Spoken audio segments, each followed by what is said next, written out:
Death. I think it's a given that we're all going to die one day, whether by something stupid, something massive, or just time. Even if we eat healthy, sleep early, and do everything in our power to stay alive, just the fact of time would be more than enough to kill us. But what if we didn't have to die? Well, at least not have to age. Well, the Immortal But Vulnerable character challenges that idea that it's all going to be fun and games. My name is Aster and welcome to the Dissecting the Archetype series, where I talk about popular character molds in anime, cartoons, and other forms of media. And today, we'll be talking about the Immortal But Vulnerable character. Disclaimer, this is just my opinion and a personal guide based on me walking around and watching random shows. And these tips can definitely work for any archetype, but I think it's just super important when writing an immortal character. Anyway, if you have your own opinions, feel free to leave them below. Who is the immortal character? The Immortal But Vulnerable archetype is a staple in the fantasy genre as a representation of the question, what if we have too much time in our hands? We all dream of having just a bit more years added to our life so we get to do the things we want to. And even better if we just stop aging and moving past our physical prime. But the immortal character challenges that optimistic and idealistic thinking of life by proposing consequences to actually being able to live forever.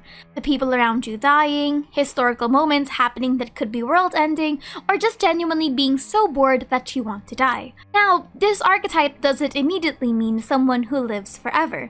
It's actually more common to see characters that still are able to die or be withered out after centuries of existence rather than see someone that's alive permanently. There's also a difference between immortality and invulnerability, but fiction tends to blur the lines between them because they almost always have something to do with living for longer periods of time. So usually, the immortal character has a higher constitution than others and can survive most blows, contributing to them living longer than an average human being. Some characters attribute their immortality to pseudo-invulnerability, where they can die but are reincarnated in some way or form, while some have very specific caveats that prevent them from dying unless specific conditions are met, resulting in them becoming nigh immortal because death is too improbable for them. Immortality in and of itself is just an umbrella trope to describe the difference between an extended lifespan versus the human lifespan, but that doesn't mean that they can't die, which is why in some fictional pieces, elves are considered immortal by human standards. It all just depends on how the author plays with her new toys.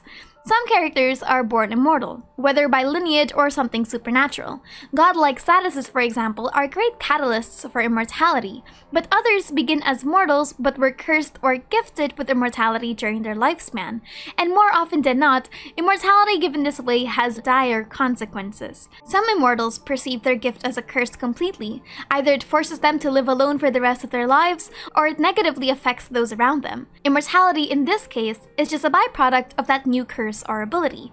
However, not all immortality is bad. Sometimes, characters actively seek immortality as a way to extend their lifespan, either by slowing it down or removing death completely. Oftentimes, this is a character with grand ideals and questionable morals, but they usually strive for immortality because of the benefits of extended knowledge, preservation of one's physical strength, or just a genuine want for time. Immortality can also be seen as a neutral ability, something that someone is just naturally born with and it can't be helped. So, how do you write an immortal character? Number 1. Show how immortality has affected their way of thinking.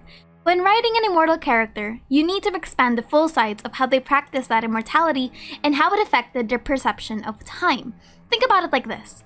Humans value our day-to-day life because we can never restore lost time. It will never be yesterday ever again. And because it's a limited resource to us, we've developed a sense of heightened preservation. We want to make sure that our time is well spent, whether through productivity or recreation.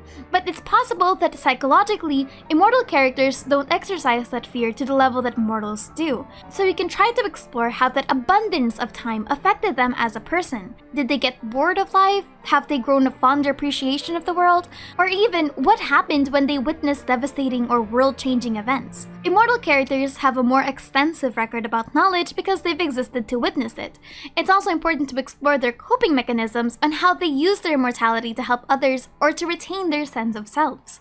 Some immortal characters use art and literature to immortalize not only themselves, but also those that have passed on, while some go the opposite route and have a negative view on change altogether. character. Some immortal characters want to preserve their moments and deny the constants of change, while others thrive in the wonder of seeing the world for a longer period of time. Some immortals also go through survivor's guilt, where they are spared from a catastrophic event because of their immortality or their resilience, while those around them are either corrupted or dead. Or some just want to be left alone and die. It's also important to understand where the immortal character is. The setting directly impacts their ability to act and move, and the cultures that they're operating in by being immortal. An immortal character in a modern universe plays by different rules rather than an immortal in a fantasy universe. So it's important to understand what are the parameters of your character's immortality. Number 2. Show how immortality affects the relationships with mortals. One fascinating element about immortality is the disproportion of lifespans between the immortals and mortals in their lives. Because now we ask the question of loss and grief playing a massive role in their stories. Immortal characters have to face the reality that if they get too attached, whether through love or friendship, they will inevitably be left behind. So the question is, how do you cope with that kind of an idea? Do they keep their distance from others, or have they learned to accept it? It's also nice to see how they deal with the loss of their comrades post-mortem, or how they value mortal concepts that relate to immortality. Legacies, for example, are a great way of preserving a person's history post-mortem. So immortals usually carry songs or stories about the people that have passed on, as a way of keeping their memory alive. However, this kind of grief can also have a negative impact on the character. Maybe they want to preserve the people in their life through unorthodox methods, or even methods that are opposing the mortal's ideals, whether it be through forced preservation, locking them up, or even just straight up killing them. Who knows? But it's an interesting exploration of a character to see how they operate with other people. Number 3 is to impose limitations to their immortality. Immortality is not the same as invulnerability. While there can be precedents for each other, it's not really fun to watch an overpowered character exist without total repercussion or reason. One character that I think actually balances this well is Kenny McCormick from South Park. Kenny is an immortal as a result of his parents joining a cult when questionably drunk, high, or both. As a result, he is almost always constantly fated to die. Or rather, if he does die, he just gets resetted back into a time where no one remembers his death. But that doesn't excuse the fact that he can feel every bit of pain that comes with a death he should have faced, whether it be stabbing, poison, asphyxiation, or however method he perished through. Number 4. Use their immortality to their advantage. This is most applicable for characters that come from fight-heavy genres, considering it's all about power scaling and ability buffing for shows like that. But this can also work in their favor. When writing an immortal character, you can also consider the surface benefits: higher constitution, stronger physical quality since they've had centuries to train, possible pseudo-invulnerability, knowledge and experience beyond the average mortal, and even, on some rare occasions, access to time shenanigans. This is, however, tied to how they got their immortality in the first place, so you're going to need to explore that before exploring immortality in isolation.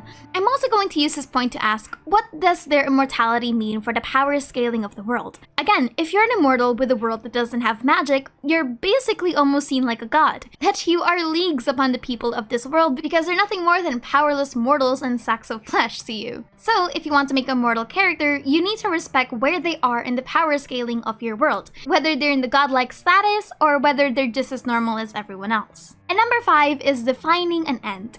Now, despite having a character living forever, it's important to set the parameters on how they're supposed to die, if they can die at all.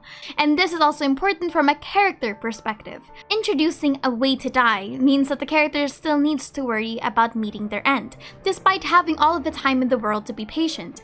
One of my favorite ways of quote-unquote ending immortality is strangely from the anime fairy tale with the story of Mavis and Seraph. Yes, I know they get reincarnated, but I really like how their curse played out here. Well, mechanically at least. Cursed with immortality and contradiction, how Mavis and Seraph perceive the value of life is directly tied to a curse that brings death around them. The more that they value life, the more that they cause death. So when someone of equal power or greater, or has the same curse as them, loves them and values them to the highest degree, there is a chance that they can perish altogether despite their immortality. Other times, a character's lifespan has consequences to their mental well-being, even if their bodies don't erode. One example of this is Genshin Impact's Erosion, where Archons, and even other characters that live for too long, will slowly forget their memories of the past and even aspects of themselves due to various circumstances. It's a very somber interpretation of the character where they learn to make peace with death even if it is a more foreign concept to them, and it's especially heartwarming when they do achieve that peace once and for all. Or they get extraordinarily greedy and don't want to die just yet, despite having all the time to waste. You can also make it that age is what's mitigated, but not actual physical death, meaning if they get shot, decapitated, and all of those wonderful things, they can still die, meaning that they're just as fragile as everyone else, just with a little bit more time in their hands. The immortal archetype is definitely something that's been done and dusted for ages, and one of the more difficult tropes to dissect because it has a lot more psychological elements that need polishing instead of something physical. The mechanics of it are honestly really simple. You live for a very long time. But in practice, it's one of the hardest concepts to execute because it's so alien to a mortal writer. Anyway, that's it for me. My name is Aster and thank you for chilling with me. If you want to see more archetypes to dissect, feel free to leave your thoughts and suggestions below.